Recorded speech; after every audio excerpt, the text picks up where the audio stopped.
भुट्टो ने हुकूमत को बड़ी धमकी लगा दी। कहते हैं पीठ तक अदम एतमाद की तहरीक पेश न हुई तो पार्लियामेंट के सामने धरना देंगे। देखते हैं ओआईसी कॉन्फ्रेंस कैसे होती है। शहबाज शरीफ बोले स्पीकर ओआईसी कॉन्फ्रेंस की आड़ में आइन शिकनी न करें।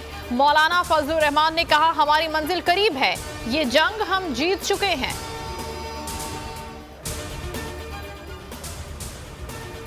हिम्मत है तो ओआईसी कॉन्फ्रेंस रोक कर दिखाएं।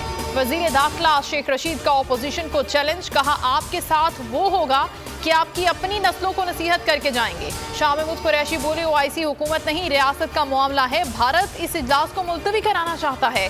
असद उमर ने बयान दिया कॉन्फ्रेंस जरूर होगी, रोक सको तो रोक लो। हम्माद अजहर ने सवाल किया कि अब किसी को इनके अज़ाइम पर शक रह गया है तो बताए।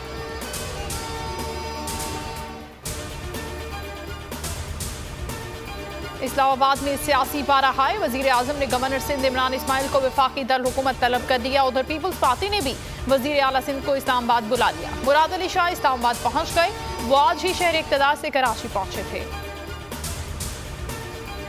बहुत अच्छा हुआ ये तहरीक अदम एतमाद ले आए, अवामी दबाव पर मुनहरिफ अरकान वापस आ जाएंगे। वजीर आजम इमरान खान का दावा। रावलपिंडी में तकरीब से खिताब में कहा जमीर खरीदने के लिए एक मंडी लगी हुई है, पैसों के बड़े बड़े थैले आ रहे हैं। ये हलाल का पैसा नहीं है, ये पैसा चोरी के जरिए हासिल किया गया है।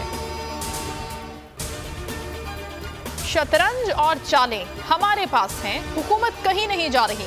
फवाद चौधरी कहते हैं ऑपोजिशन को पता नहीं था कि रास्ते में कितनी मुश्किलात आएंगी। उम्मीद है इत्तेहादियों की तरफ से अच्छा फैसला आएगा। शेख रशीद ने कहा पैसों के लिए जमीर बेचने वाले रुस्वा होंगे, ये सास बहू की लड़ाई है, इत्तेहादी भी हमें वोट देंगे। आइन के तहत तहरीक अदम एतमाद का अमल जारी रखा जाए। सियासी अमल आइन और कानून के तहत होना चाहिए। पब्लिक प्रॉपर्टी और कौमी इदारों को धमकियां मिली, अरकान और इदारों को तहफ़्फ़ुज़ आइन के मुताबिक मिलना चाहिए। उम्मीद करते हैं तमाम से फरीक तहम्मुल का मुजाहिरा करेंगे। सियासी कशीदगी केस में सुप्रीम कोर्ट के रिमार्क्स। सिंध हाउस हमले पर आईजी इस्लामाबाद से रिपोर्ट तलब। सियासी जमातों को नोटिस जारी, समाअत पीर तक मुलतवी। मुनहरिफ अरकान के खिलाफ एहतजाज का दायरा वसी होने लगा। मुल्तान, नवाबशाह, शकरगढ़ और रहीम यार खान समेत कई शहरों में पीटीआई कारकुनों का एहतजाज। गद्दार गद्दार के नारे, पार्टी से धोखा करने वालों से इस्तीफा देने का मुतालबा।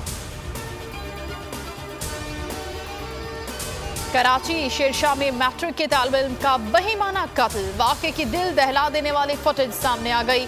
2 मुलजिमों ने डकैती मुज़ाहमत पर गोलियों से छलनी कर दिया। नौजवान जख्मी हालत में गली में चलता रहा, कई बार गिरा फिर चल दिया। घर की दहलीज तक पहुंचा तो कोहराम मच गया।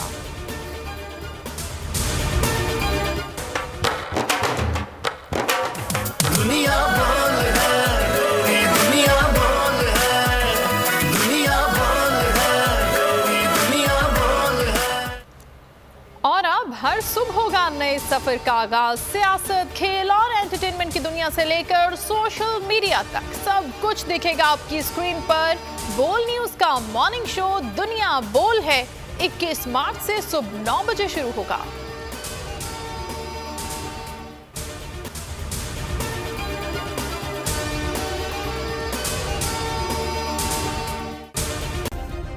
सब्सक्राइब करें और बेल दबाएं ताकि कोई खबर रह न जाए।